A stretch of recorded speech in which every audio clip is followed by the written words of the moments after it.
So what did you do in the last class? What did we do in the last class? We are working on which particular exercise? Multi-layer, multi-class ANN model. Designing multi-layer, multi-class ANN. What do you mean by multi-layer and multi-class? What do you mean by multi-layer? We take multiple hidden layers. What will happen if you take multiple hidden layers? More accurate the model is. How does the model accuracy increases when you go for multi-layer? Yeah. So why do we have to go for multi-layer? As you said, it improves accuracy. How is the accuracy improved when you take multi-layers is the question here. More layers you take, what will happen inside that? Huh? The model identifies the complex patterns in detail. More layers you add, more deep the network would be trained, hence the accuracy of the model would be increased, right? So we were working on which data set? Iris flower data set. What is the data set all about? Classifying type of iris flower. How many types of iris flowers are there in our data set? 3. What are they? Setosa, Virginica, versicolor. So what is our task here? How did we start working on developing ANN model? What was step 1? What was step 1? Import libraries. What are the required libraries that you have used? NumPy, Pandas, sklearn, sklearn. Okay. So from where did you import your data set? Did we give you the path or did we upload it in the Tantrik? From where did you get your data set? From sklearn. As I told you, you can get data sets that are freely available, pre-processed data sets available in sklearn library as well. So we have taken iris data set from sklearn library. Okay. So step 1 was importing libraries. I hope all of you have done with this. Okay. After importing the libraries, what do?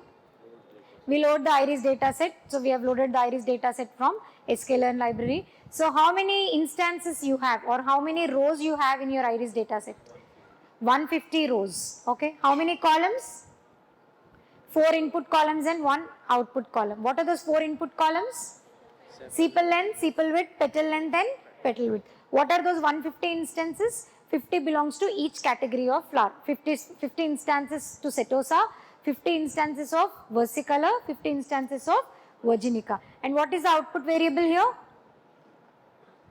The target variable or output Y, wherein we have these 3 different type of species, right? Yeah. So after we load the data set, what did we do? Some kind of pre-processing. Okay. So far we have done only standardization. What do you mean by standardizing the features? Assigning equal importance to all the values in the input column such that the model will not assume one feature to be more dominating than the other, right? So we have done standardization. But here in this case, we have gone for one-hot encoding. What is this one-hot encoding and why do we do this? Yes, what is one-hot encoding?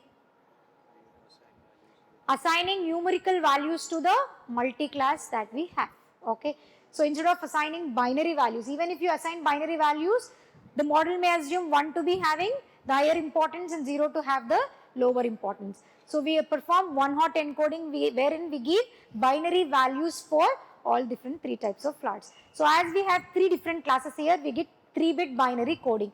001 for one class, 0104 for another class of flower, 1004 for another class of flower. Okay. This is all about one-hot encoding which we have performed on the data set. Okay. Next, after that what did we do? We have split the data set into training and test and then we have performed standardization. So standardization is the basic step which we have been following for all the models because the model should not assume one input feature with higher values to be having higher importance, right? So after we have done train test splitting, what did we do? We have to start developing the architecture or building the network. Okay. So we have input layer, hidden layers and output layer. The input layer is given by input layer, input size, and then we have two hidden layers here in this particular model, hidden size 1, hidden size 2, and then we have output layer. So we have to initialize weights and biases, and I think you are done with this as well, right? So after we have initialized parameters, what did we do? We have defined activation function and loss function. So what are the activation functions that we have used for this model? Softmax and sigmoid. Where did we use sigmoid and where did we use softmax?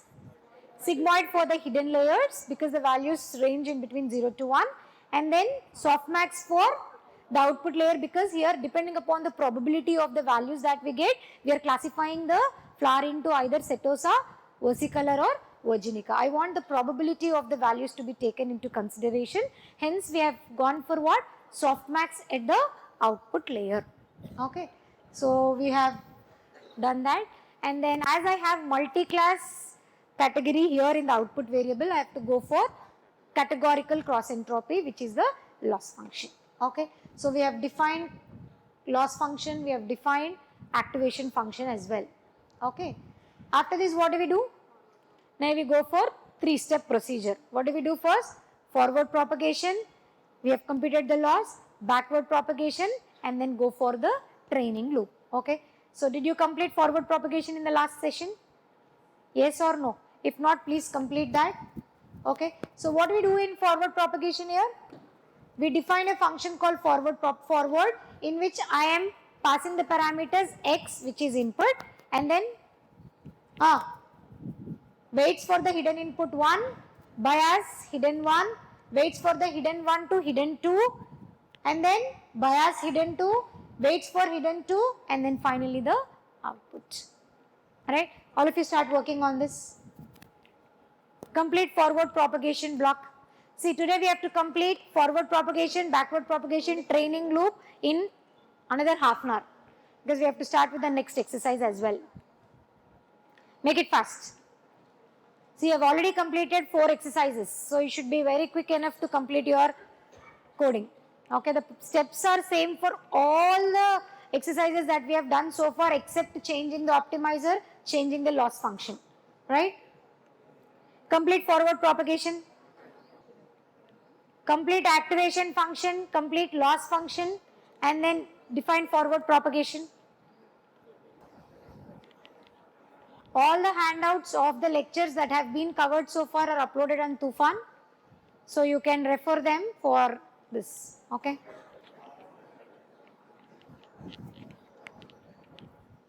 For those who didn't complete activation functions, you can just have a look of this. If you open A3, automatically you can see that, I guess, right?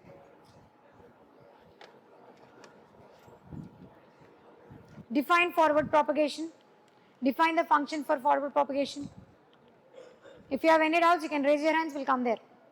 First, you have to calculate the dot product of input with weights of hidden 1 plus bias added to that and apply sigmoid activation function.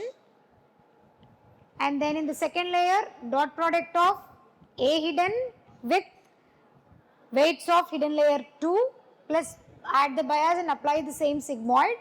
And then for the output layer, you have to add the dot product of hidden layer 2 and weights of the output plus bias term added to that, and then apply softmax to this particular output.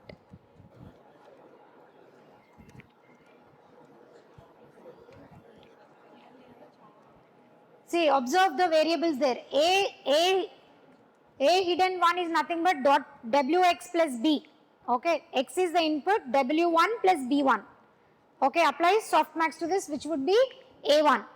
Okay, for the second hidden layer, it would be z hidden 2, which is dot product of a1 into w2 plus b2. Okay, and applying sigmoid to that will give you a2. So you have to declare z1, a1, z2, a2. Please raise your hands who is not getting fetch feedback. Are you able to get? You have to define A1, Z1, A2, Z2, and then finally Z output, A output. In this A1, Z1, A2, Z2, A1 is X into W1 plus B1. Z1 is softmax applied to A1. Z2 is A1 into W2 plus B2 and then apply softmax to that. Output is nothing but, what is output? Hidden 2 plus output. Your dashboards you can see assignment 4, multi-layer assignment 4, wherein you have to carry on with your backward propagation. Please complete that. What do we do in backward propagation? You have to calculate gradients for the output layer, calculate gradients for hidden layer 2, calculate gradients for hidden layer 1 and then return all the parameters. Complete backward propagation. Define the function for backward propagation wherein you will pass the parameters input x, y, a hidden 1, a hidden 2, a output, z hidden 1, z hidden 2, weights hidden 1, weights hidden 2. Open assignment 4. Refresh your dashboard. Open assignment 4 and start working on backward propagation. 4 steps. Pass the parameters, calculate gradients for output layer, calculate gradients for hidden layer 2, calculate gradients for hidden layer 1 and then return all the parameters.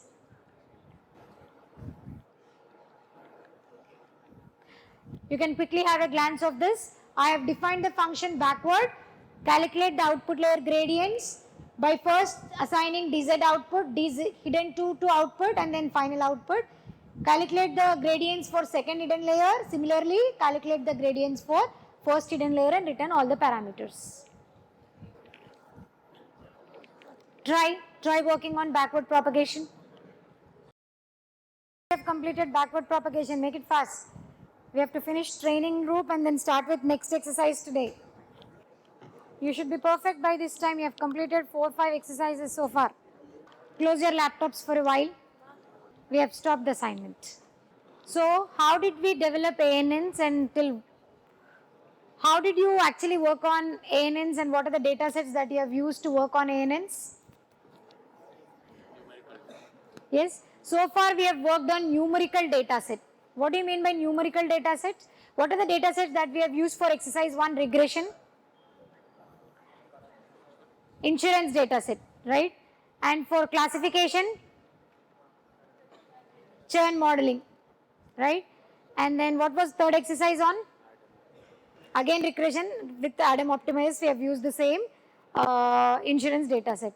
For this fourth exercise it is iris flower, okay? So when we look into these 3 data sets, okay, insurance data set, churn modeling and iris data set, the input columns had numerical values only, yes or no? The input that we were giving to the ANN model was only numerical values, okay? But the question here, the topic that we're going to discuss today is all about, look at the projector and say what is that? Artificial neural networks and image handling. What do you mean by this? It says ANN networks also or ANN models also deals with what? Images. Not just numerical data like what we were working on in the previous exercises. ANNs can also work on which data? Image data. We basically have 3 types of data. Numerical data, image video data, text data. What do you mean by text data? The sentences that we talk, okay? So voice data or text data, speech, okay? So this is one type of data. Audio video data is one type of data. Numerical data is the basic type of data that we actually work on, okay? So when I was talking about ANNs, we have seen ANNs working with what? Numerical data so far. So today in this session, we will see how ANNs work with images, okay?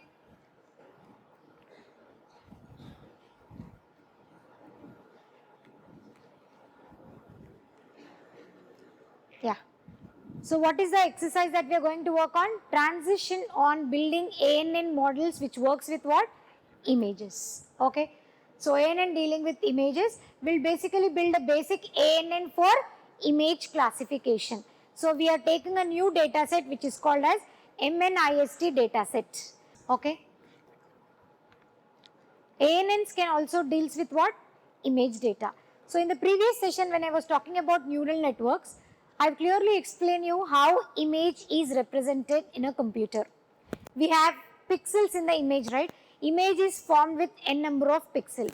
We have row. When I take an image, we have a row and column, that is height and width of that particular image.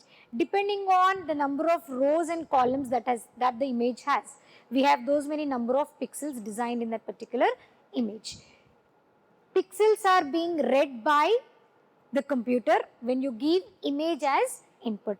So when we are dealing with images, when ANN model reads images, it reads the images with respect to the pixel values. Okay. So when you see here, ANN are powerful tools for various machine learning tasks, including classification and regression, and also ANNs can deal with what? Image related tasks as well. Okay. So ANN process inputs through the layers of neurons and can learn complex patterns by adjusting weights during training. Did we know this? Did we learn this? Yes or no?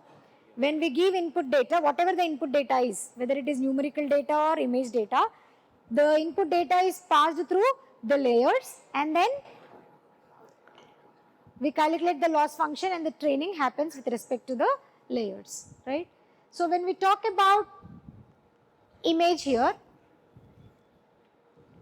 okay, so when I am giving that particular image as input to ANN model, you can see one operation that is happening there. What is that operation called? Flatten. Can you see that word flatten? What is this flatten? My image is represented in 2D format. When I say 2D, it is height and width. Okay, but my ANN model input has what? One single layer which is in 1D vector representation. So I have to convert my height and width, that is 2D vector representation of the image, into 1D vector through this process which is called as flattening. Okay. So when I talk about ANN dealing with images, there are few steps that we have to add when I talk about pre-processing. So far when we are dealing with numerical data, we have just followed this step. We have started with importing the libraries and then reading the data set, standardization, one-hot encoding, and then forward define your functions for activation function, loss function, forward propagation, backward propagation, training loop. That's all. But here when we talk about ANN model dealing with images, there are few more steps that are added into the model. One step is what? Flattening the image. What do you mean by flattening the image? The image is usually represented in 2D vector representation. That should be converted into 1D, because when I talk about ANN dealing with images, the input layer is in 1D format. That is one column, one vector representation. So my image should be converted to 1D vector by using which process? Flattening. So that should be added as one block of code when you work with images. Okay. The rest of the thing would be same. What would be the same? The flattened image would be given into 1D vector, that would be given to the input layer, and then hidden layers, loss function calculation, backward propagation, and the process would be the same. Okay. Now, when we talk about images, okay, how are images represented? Images are of two types, black and grayscale images and RGB images. What are grayscale images? The black and white images. What are RGB images? Color. Okay, what does RGB stands for? Red, green, blue. Okay, let's see in detail about how is RGB and image represented. Okay, now when you look into this flattening requirement, as you can see, I have taken an image of size 28 by 28. The height and width of the input image is what? 28 into 28. So how many pixels do I have in this image? 784. Okay, so the size of the image here is 28 by 28 and I have to convert this into 1D vector with 784 pixels, and that is done by flattening. Okay. The problem with flattening here is, what would be the problem with flattening? The position of the pixels might get changed. Okay, so that is nothing but this conversion loses spatial relationship between pixels because the position of the pixels would be changed. Okay, this is one drawback of what? Flattening. Okay, so one drawback why ANN fails working with images is, it is very important for us to convert 2D vector into 1D representation using flattening, But when we do flattening, what will happen? The pixel information would be changed. Okay. Please remember this point. We'll come back to it later. Okay. Now let's see how do computers store these images. When I talk about black and white images, or when I talk about color images, when I say black and white, it is 1D representation can be done, because we have only one channel which is representing either white or black. Okay. But when we talk about RGB images, we have three different channels. One representing red, one representing green, one representing blue. So we have three different layers, hence we represent that as what? 3D image. Okay. So RGB images are usually represented as what? 3D images. Okay. Now pixel is the basic unit. How are these pixels organized? Okay. So when I talk about an image of 28 by 28 size, total I have 784 pixels. And do I have information on all 784 pixels? Can you look at the image there? What is the number that I have taken? 3. Okay. So I have 784 pixels, but the information is available only in the middle part where that 3 number is available. So when you closely look into the picture, the image has two colors, black and white. Where do I have white? Where there is no value, where the actual information is not available. Where do I have black represented? When the information is available. When I split these pixels into 784 also, I have combination of black and white. What does white represent? No information in that. What is the information in the image here? 3, where I have only black colored values. So those pixels which has black information actually have the those pixels which are black in color actually have the information that will be represented in the 784 pixel format, as you can see on the above picture. Is that clear, everybody? This is how we represent pixels in a grayscale image, black or white. Okay. So look at that. You can find small boxes of the entire image. That box is called as what? Pixel. Each pixel has some value ranging from 0 to 255. Depending upon the intensity, depending upon the color intensity, I have the pixel value ranging from 0 to 255. When you see the black surface where I don't have any information, the value would be very less. 0 to 255 or 0, 1, 2, only those values would be represented. When you see the internal part where 3 is actually represented, the white colored one here, the pixel values would be more. Okay, the pixel value would be more, which says that the information is actually available. So depending upon the range of pixel values ranging from 0 to 255, we will identify which input neuron has the value being represented. The numbers closer to 0 represents the darker shade with no information. The numbers with higher value, the pixel block with higher value represents the neuron with the higher information. Okay. Now, what are the two types of images? Grayscale and color, as I told you. Grayscale values are also represented in 0 to 255. Colors, RGB again with the same values of 0 to 255. Okay. Now, you can see this is how an image is given to a computer. The pixel values would be represented as a channel, row and column. Okay. So, as you can see, the entire image of 8 is converted into this channel, where each channel has some values represented which corresponds to each pixel. Okay. Now look at this. This is the image of a dog, and this image of a dog, is this can you see the image on the top? Is this a grayscale image or color image? Though we don't have many colors in it, it is a colored image even if you have one color brown. Okay. So that image would be divided into 3 channels. What are the 3 channels? RGB, green, red and blue. Okay.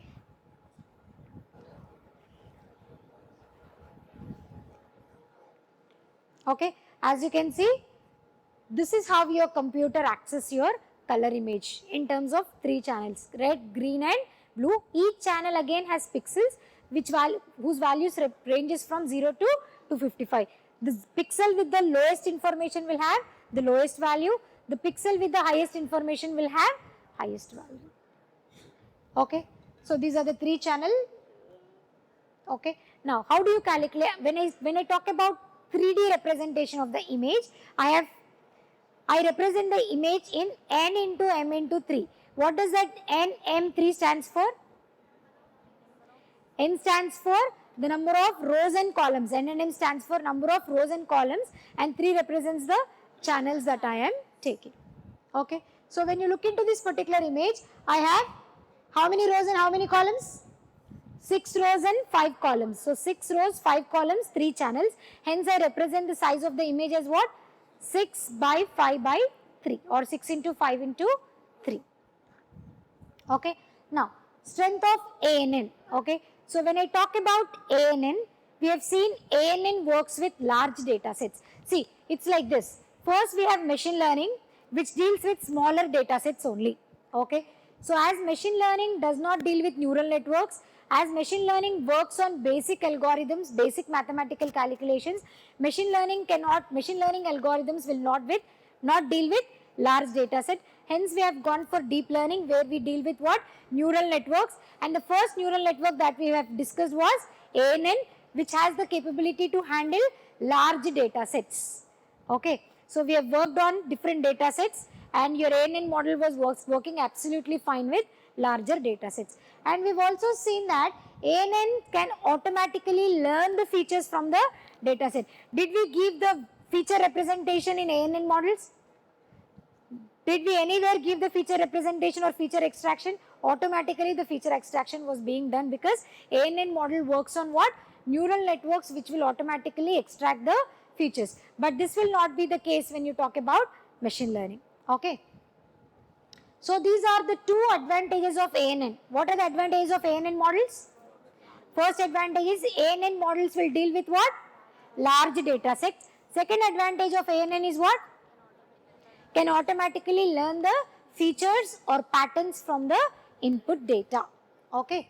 Now when we talk about disadvantages of ANN, ANN can deal with images, but there are few drawbacks when I say ANN handling images. What are those 2 drawbacks?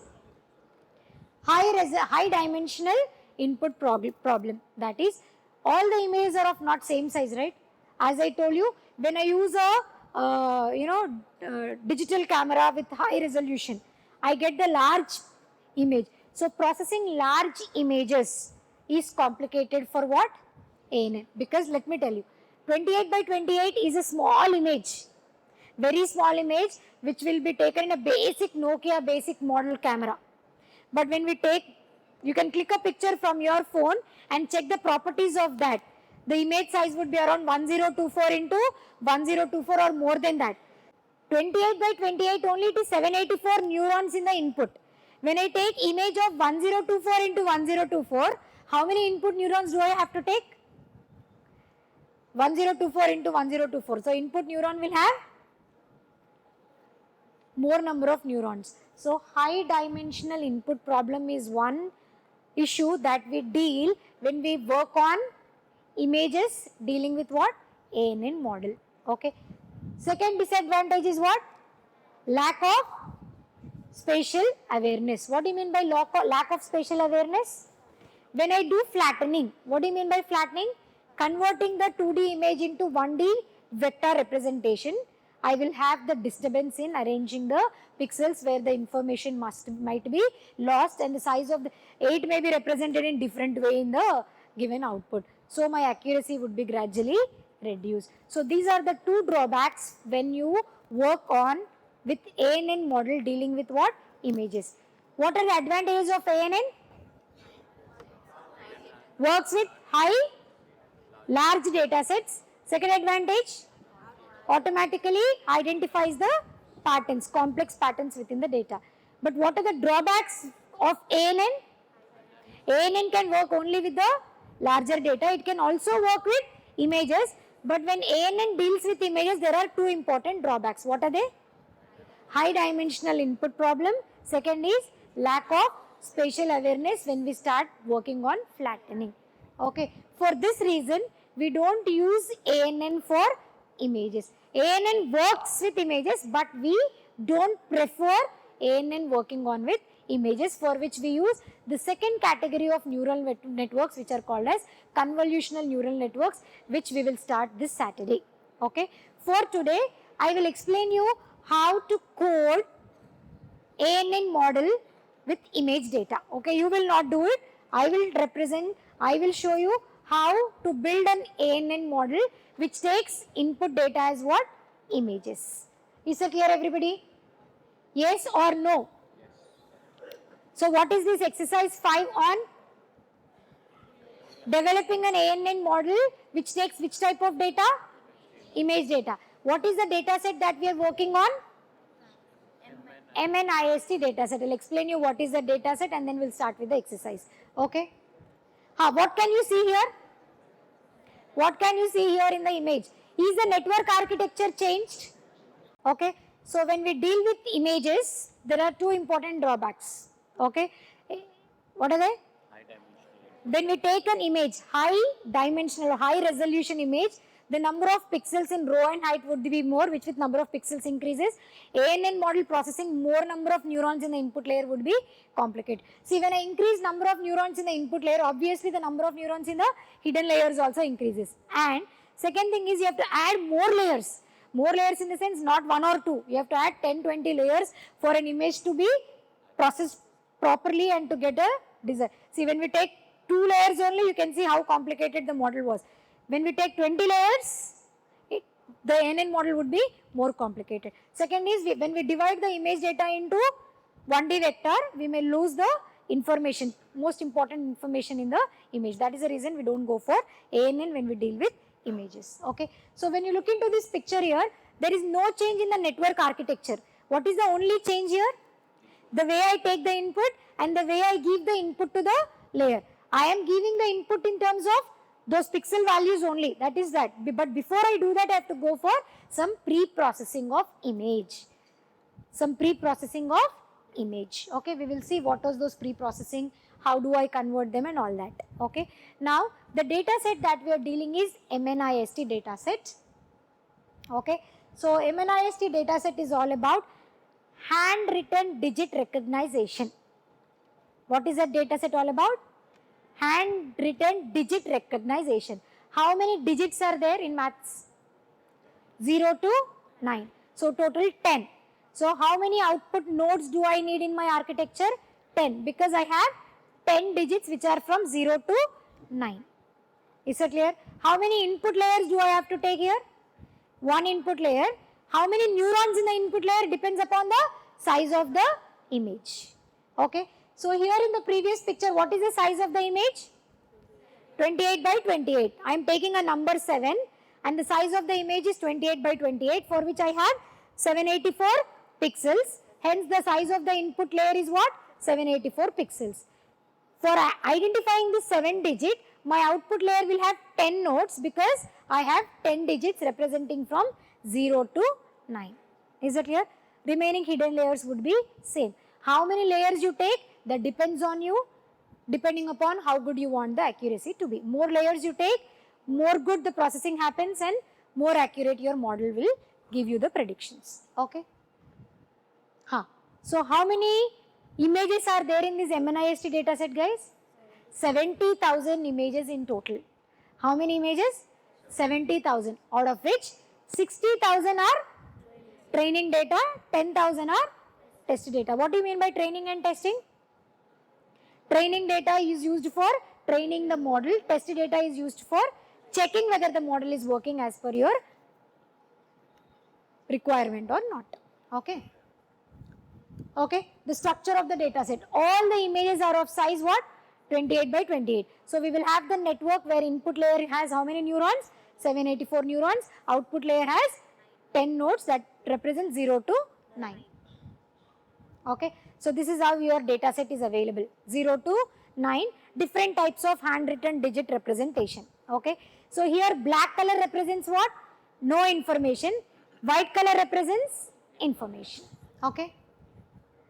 Now, these are the 3 important pre-processing steps that we usually, hello, close your laptop. This is 3rd time I am repeating that. Yourself too. There are 3 important pre-processing steps that we usually use when we deal with images. What are they? Reshaping or flattening. Reshaping is, in this particular MNIST data set, I have 70,000 images. All the images are of 28 by 28 size. So I am not going for reshaping. But sometimes in the data set that you take, you may have different sizes of the images. For example, even if I click some images in my camera, depending upon the pixel value that I select, I have two options in my camera, 12 megapixel, 15 megapixel. So depending upon the pixel value I choose in my camera, I have different sized images. So if you have different sized images in the data set, you have to go for what? Reshaping them such that all the images are of same size. When you take all images of same size, when you design a network, all the inputs would be of same number of neurons. Is that clear? So reshaping is one image pre-processing step. After reshaping, what do you do? Flattening. What is flattening? Converting 2D vector into 1D vector. After that, normalization. What is normalization here? Please read that. Pixel values are often scaled from what? 0 to 255, which means the system will understand, or the computer will understand, 255 is first importance and that has more value. That does not mean that. See, when you take 3 shape here, 100 to 200 values has the information. 0 to 100 does not have the information. If I assign priority saying that 255 only has the information, that would mislead and your output would be something else. So for that we have to go for what? Normalization. Is it clear, everybody? And then the third one is what? One hot encoding of the labels. I have 0 to 9 values here. Okay. So nothing is, 9 does not have higher information, 0 does not have lower information. All 0 to 9 are equal importance. Depending on input, one of the output should be displayed. So I'll go for one hot encoding where I assign 0 as 1, all zeros. 1 as 0, 1, all zeros. 2 as 0, 0, 1, all zeros. So in this way, I'll assign my output categorization. Is it clear, everybody?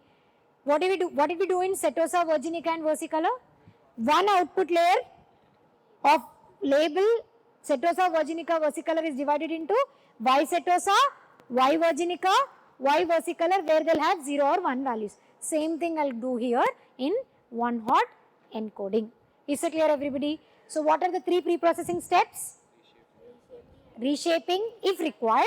In this data set, we don't require reshaping. We'll directly go for flattening, standard normalization and one hot encoding. Let's see all of them. Okay. So let's go with step 1. What do we do in step 1? Import MNIST dataset. From where am I importing MNIST dataset? In another library called TensorFlow. Okay. Like how we imported Iris from sklearn. From another library of AI, we have TensorFlow, from where I am importing which dataset? MNIST dataset. Okay. I am importing that dataset and I am loading that particular dataset by dividing the dataset into what? Train and test. What is X-train, Y-train? What is X-train? Input data of training. What is Y-train? Output values of training. What is X-test? Input values for testing. Y-test is output values for testing, which we have to find out. Okay. What do we do after that? I am trying to print the shape of the data set and check if it is in proper order or not. Look at that. What is X-train shape? 60,000, 28 by 28. What do you mean by 60,000, 28 by 28? 60,000 images are there of size what? I still didn't do flattening here. Hence, what is the size displayed here? 60,000 images are there which are of size 28 by 28. Y-train, 60,000 images. I don't have size in the output here. Okay. What is X-test? 10,000 images again of size 28 by 28. What is Y-test? 10,000 images. Are you clear about X-train, Y-train, X-test and Y-test? Yes or no? Next I do flattening. How am I doing flattening here? Reshaping. By using which function? Reshaping. By using which function? Reshaping. Can you please read what I have done? Flattens each 28 by 28 image into a 784 dimensional image representation. Okay. So I have simply used reshape function. I have applied dot on both training data and test data. This is how I do my flattening. After I do flattening, I'll go for normalization. I have total 0 to 255 pixels. Hence, I divide xtrain and xtext by what? 255. Hence, the values will lie in between 0 to 1. After I finish normalizing, what do? I go for one hot encoding.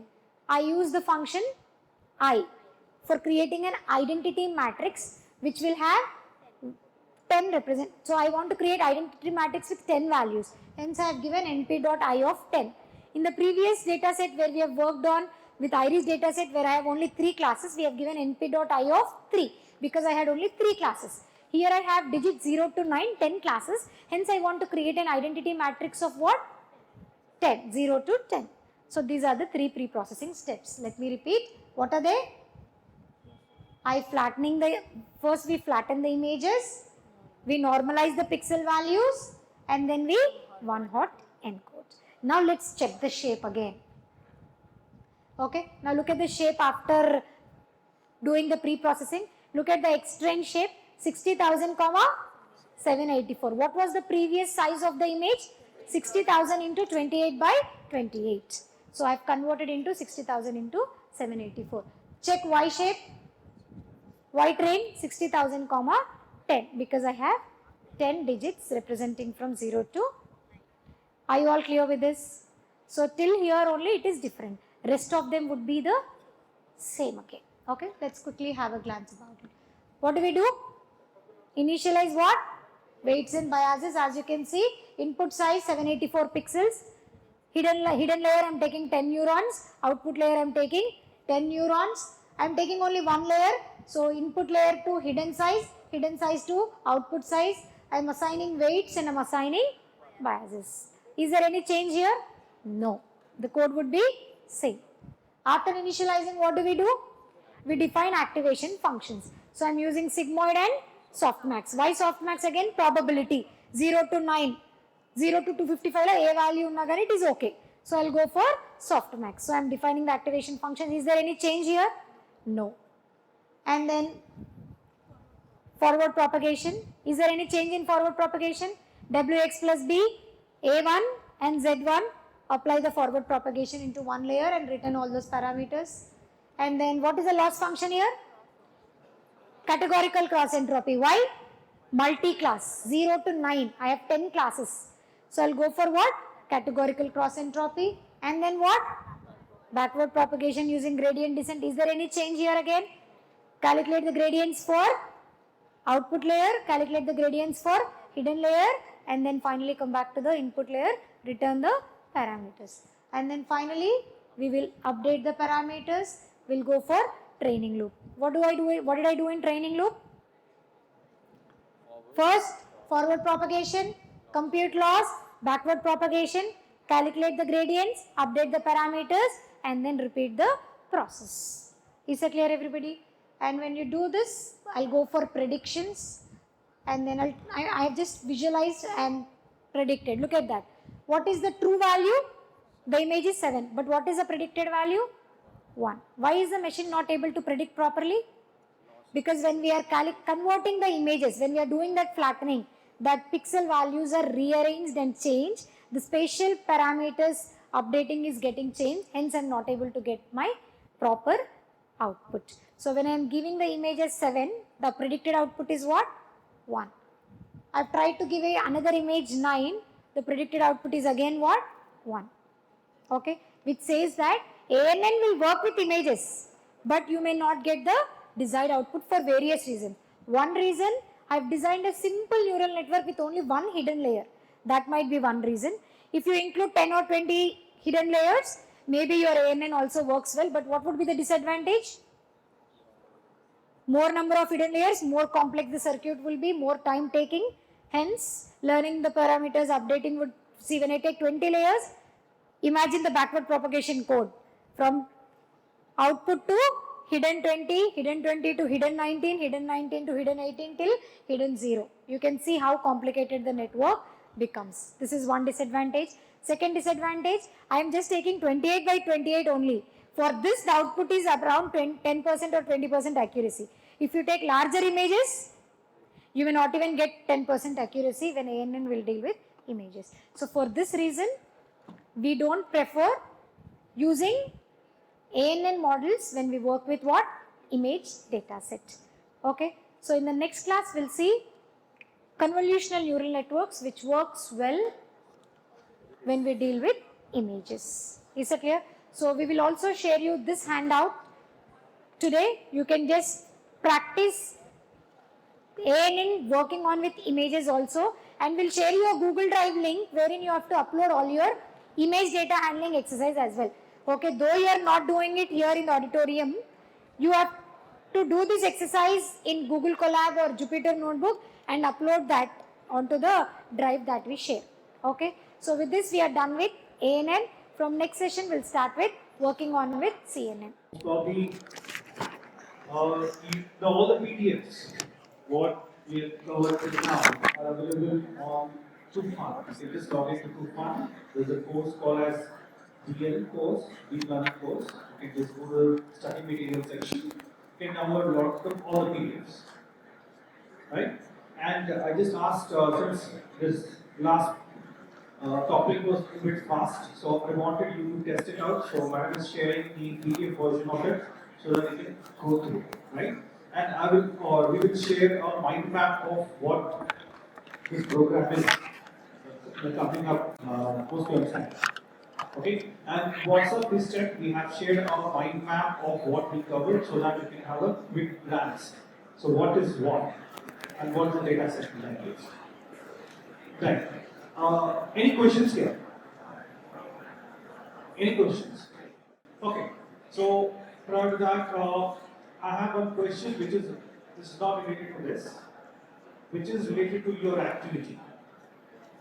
How many of you totally understood about tantric, fetching the exercise, doing the program, and then submitting it? Doing it.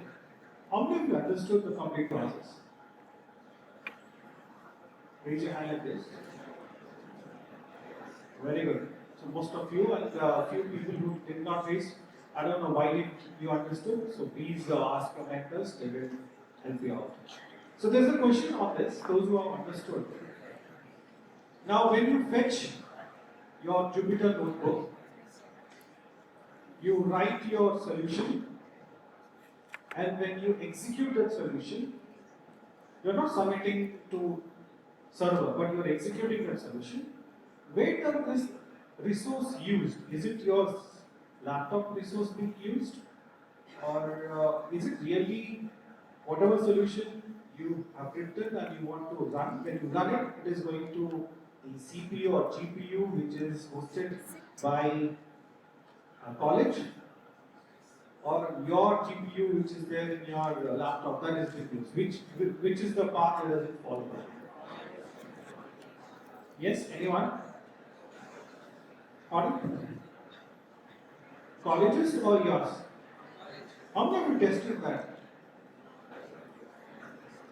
How many of you tested fetching the notebook, writing your solution, disconnecting to the network and trying to execute? How many of you tested? You tested? It executed? No? Okay.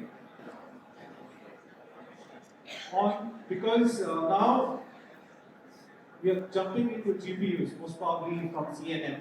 Most probably we started CPU only, but please try to test out and be confident, because this is the link how network or web technology is linked to it. So think around it. We have a lot of observations that we should do, and we are going to deal with that in our FSD classes also. Okay? Because in FSD we are going to mix the model and the front end later on. So we really need that kind of stuff. Okay then. So I hope no questions. Then you can leave to your PS labs. Thank you.